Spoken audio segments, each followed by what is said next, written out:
आसिम मुनीर साहब का नोटिफिकेशन कि उन्हें पाकिस्तान का पहला सीडीएफ मुकर्रर कर दिया गया है।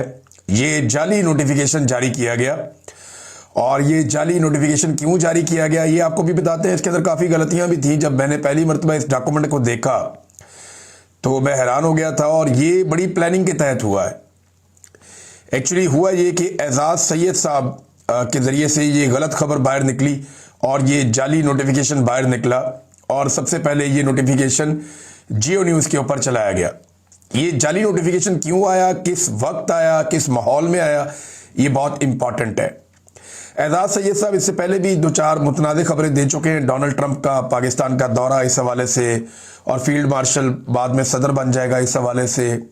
फिर एक साहिर शमशाद के हवाले से माजी में उन्होंने कुछ और कहा। अभी उन्होंने जब वो रिटायर हो गए तो उनका भी नाम लिया कि डाटा उनके जरिए से बाहर निकला था। लेकिन मेरे ख्याल में ये वाली खबर में मार्जिन रखना चाहिए।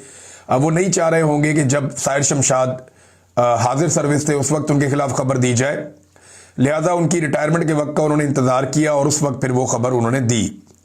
लेकिन अब ये एक बहुत बड़ी जाली खबर है, ये उनके जरिए से ब्रेक हो गई, लेकिन जल्दी ही उन्हें एहसास हो गया कि ये उन्हें इस्तेमाल कर दिया गया। ये नोटिफिकेशन उनके पास आया, उन्होंने जियो न्यूज़ पे ये नोटिफिकेशन चला दिया। इसमें जो दस्तखत हैं वो बज़ाहिर शहबाज शरीफ के और आसिम अली जरदारी के हैं कि जनाब वज़ीर आज़म ने और सदर ने दस्तखत कर दिए और आसिम मुनीर बन गए पाकिस्तान के पहले चीफ ऑफ डिफेंस फोर्सेस, इन्हें मुकर्रर कर दिया गया। अब इसमें हो सकता है यही हो जाए और ज़्यादा इम्कानात भी यही है कि आसिम मुनीर ही बन जाए। लेकिन अभी क्योंकि नोटिफिकेशन आया नहीं और नोटिफिकेशन आने में कोई टेक्निकल चीज़ें हैं तो ये कबल अज़ वक्त था, लेकिन उनके पास आया और उन्होंने फटाफट इसको टीवी पे चला दिया। मैं एक और चीज़ नोट कर रहा था कि जिस वक्त जियो न्यूज़ ये खबर दे रहा था कि नोटिफिकेशन हो गया तो बड़ी गर्मजोशी थी उनकी आवाज़ में, बड़े जज्बात थे, बड़ी एनर्जी थी। जियो के एंकर और बोलने वाले तमाम लोगों में म्यूजिक भी चढ़ा हुआ था फुल टाइम कि आसिम मुनीर पाकिस्तान के पहले सीडीएफ मुकर्रर, बड़ा टका के चुप के रखा हुआ था काम। लेकिन जैसे ही पता चला ये नोटिफिकेशन जाली है तो मैंने देखा फूंक भी निकल गई और बहुत ही लो हो गई उनकी टून और बड़ी उदासी के साथ उन्होंने वो खबर दी कि जनाब नहीं, ये नोटिफिकेशन जाली है, ये नोटिफिकेशन असली नहीं है। अब ये जाली नोटिफिकेशन जारी किसने किया, ये बड़ी बारीक वारदात थी ये जो डाली गई है। ये नोटिफिकेशन बाकायदा बनाया गया, बना के इसको असली की तरह दिखाया गया और फिर मुख्तलिफ लोगों को भिजवाया गया। ये मेरे मोबाइल फोन पे, ये जियो पे खबर ब्रेक होने से भी पहले आ गया था, ये मेरे सामने मौजूद है और बंदे का मैं नाम नहीं लूंगा अभी।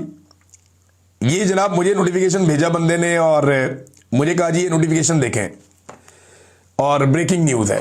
फिर एक और बंदे ने भेजा, फिर एक और बंदे ने भेजा और वो सारे ये एक्सपेक्ट कर रहे थे कि मैं उसे ट्विटर पे डाल दूंगा और ये कहूंगा कि जी आर्मी चीफ आसिम मुनीर की बतौर सीडीएफ तैनाती का नोटिफिकेशन आ गया है। लेकिन मैंने ये किया नहीं। मैंने इस नोटिफिकेशन को पढ़ा और पढ़ने के बाद मुझे आइडिया हो कि मुझे इसकी कंफर्मेशन लेनी चाहिए। मैंने एक दो दोस्त हैं उनको भिजवाया, मैंने कहा जी इसके बारे में मुझे कुछ बताएं आप। तो उन्होंने मुझे इसके ऊपर जवाब नहीं दिया। ये बड़े जिम्मेदार लोग हैं मेरे सोर्सेज, उन्होंने मुझे इसके ऊपर कोई जवाब नहीं दिया, बल्कि अभी तक कोई जवाब नहीं आया। मैं फिर चुप करके बैठ गया, इंतजार करते हैं। फिर जियो के ऊपर इसकी ब्रेकिंग चली तो मुझे भी यकीन आ गया कि शायद ये असली है नोटिफिकेशन, क्योंकि ये इतनी बड़ी खबर है कि ये, लेकिन जो लोग भिजवा रहे थे वो लोग इतने मशकूक टाइप के हैं। बहरहाल ये उन्होंने खबर चला दी, बाद में जाली निकली। ये जाली खबर चलवाई क्यों गई और इसको फैलाया क्यों गया? पहले कोशिश की गई कि हम लोग जो पाकिस्तान से बाहर मौजूद लोग हैं, मुझे पूरा यकीन है मैं राब्ता करूंगा तो हमारे कुछ और दोस्तों को भी नोटिफिकेशन भिजवाया गया होगा कि यहां से चल जाए। यहां किसी ने नहीं चलाया तो फिर जियो पे चलवा दिया गया।